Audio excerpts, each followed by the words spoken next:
बिहार इन दिनों पूरी तरह अपराधियों की गिरफ्त में है और ख़ास कहें तो पटना, राजधानी पटना, बिहार की राजधानी पटना जो है, वहाँ स्थिति यह है कि अपराधी मस्त हैं और पुलिस पूरी तरह पस्त है।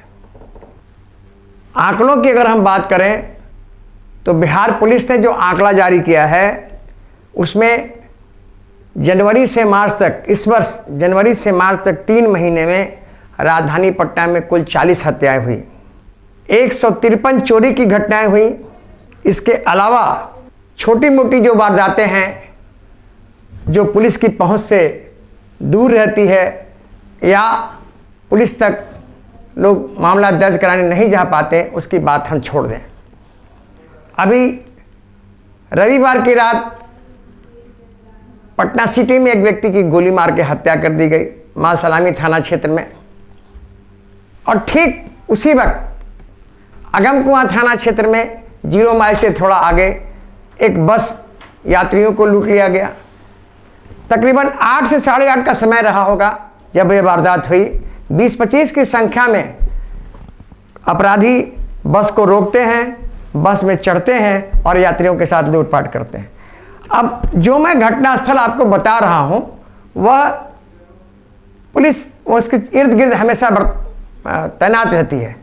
0 माइल पे पुलिस तैनात रहती है, बगल में बाईपास थाना है, आगमकुआं थाना का पोस्ट है और इतनी सारी व्यवस्था, पुलिसिया व्यवस्था होने के बावजूद एक बस में लूट हो जाती है। अब आप इसी से अंदाज़ा लगा सकते हैं कि राजधानी की कानून व्यवस्था, खासकर क्राइम कंट्रोल की क्या स्थिति है।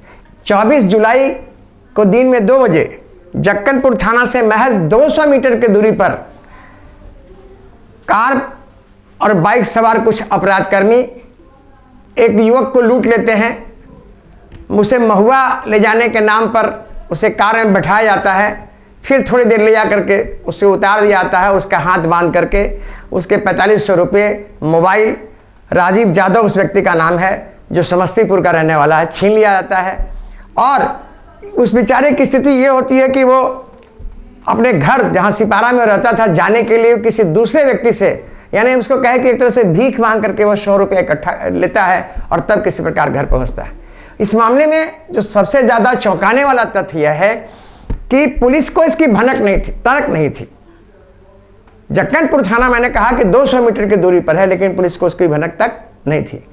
ठीक 25 जुलाई को राजीव यादव की पत्नी सोनी वह उसी घटनास्थल पर पहुंचती है इस उद्देश्य कि शायद वो अपराधी वहीं पर इर्द गिर्द में कहीं हो और कोई एक चांस लेती है। जो काम पुलिस को करना चाहिए था वो लड़की कर रही है, सोनी यादव।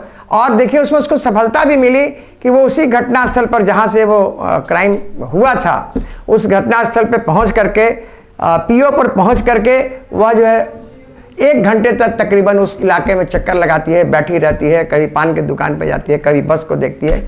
और इसी दरमियान जो उसका बैग छीना गया था वो बैग लिए हुए एक आदमी दिखाई पड़ता है और वह लड़की बड़ी बहादुरी दिखाते हुए सार्वजनिक स्थान पर दिन दहाड़े उस अपराधी से भिड़ जाती है, उसे पकड़ लेती है और पकड़ करके वहाँ जो ट्रैफिक पुलिस वाले तैनात रहते हैं, पुलिस के अफसर सत्येंद्र कुमार सिंह जो ट्रैफिक पुलिस के सब इंस्पेक्टर हैं, वो उसे उनको सौंपती है, वो उसे लेते हैं और फिर जाके जक्कनपुर थाना पहुँचा देते हैं। जक्कनपुर थाना में जब वो मामला जाता है तो थाना इंचार्ज वहाँ के जो मुकेश वर्मा है वो भौचक्का हो जाते हैं कि भाई हमारे यहाँ अपराध तो होता नहीं है। जब उनसे ये कहा जाता है खबर की पुष्टि के लिए कि साहब आपके यहाँ अपराध हो गया, बाहर के अपराधी आके अपराध कर रहे हैं, बदनाम तो थाना होता है। लेकिन बोलते हैं थाना कोई बदनाम नहीं होता। थाना प्रभारी को कहना है कि अपराध होने से थाना बदनाम नहीं होता। और जो अपराधी पकड़ा गया उपेंद्र प्रसाद, वह उसका बाज़ाब्ता गिरोह है, पटना और बख्तियारपुर के लोग मिले हुए हैं जो बस स्टैंड के इर्द गिर्द 4 चक्का वाहन रखते हैं और उसमें यात्रियों से मेल जोल करके वहीं जाने की बात करके उसे इस तरह अपनी लूट का शिकार बनाते हैं।